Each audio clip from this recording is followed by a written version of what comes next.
Почитувани, поминуваат деновите од автобуската несреќа во која загинаа 45 граѓани на Македонија.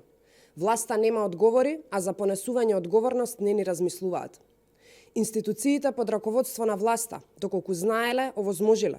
Доколку не знаеле, не го спречиле конкретниот автобус 135 пати да ја помине границата без лиценца за меѓународен транспорт. Покрај досега утврдените контрадикторности, во јавноста се јавуваат и нови дилеми.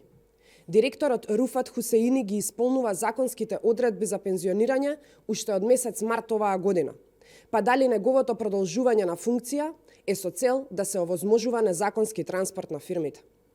Откако се случи катастрофалната незгода, директорот Хусеини изјави дека писмено ќе се обрати до Беса Транс за да му овозможат инспекција, а доколку тоа не му биде дозволено, дури тогаш ќе побара асистенција од МВР.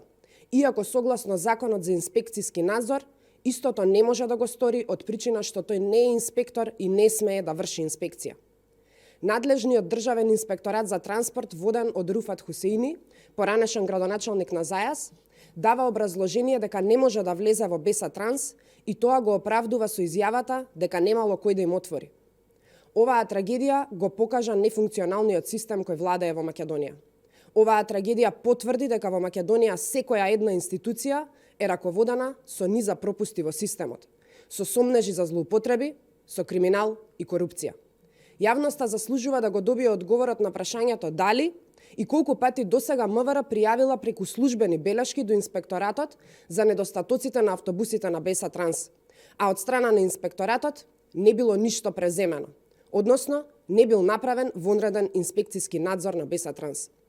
Ако МВР има доставено и само една белешка, зошто не ја објави истата пред јавноста, со што инспекторатот ќе има обврска да одговори зошто постапил спротивно на добиените белешки? Дали коалицијата СДСМ ДУИ е поважна од животите на граѓаните? Јавноста треба да добие одговор дали е вистина дека директорот Хусеини од декември 2020 година нема дадено налог за инспекциски надзор на граничниот премин Деве Баир, додека пак на другите гранични премини како Табановце, Блаце, Ќафасан и Богородица биле извршени редовни надзори од страна на инспекторите.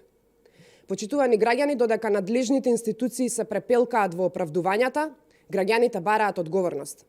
ВМРО ДПМН бара и одговори и одговорност од власта, но и итни вонредни мерки, со цел да се превенира да не се случат слични катастрофи. Дополнителните мерки надвор од редовните да бидат на товар на државата.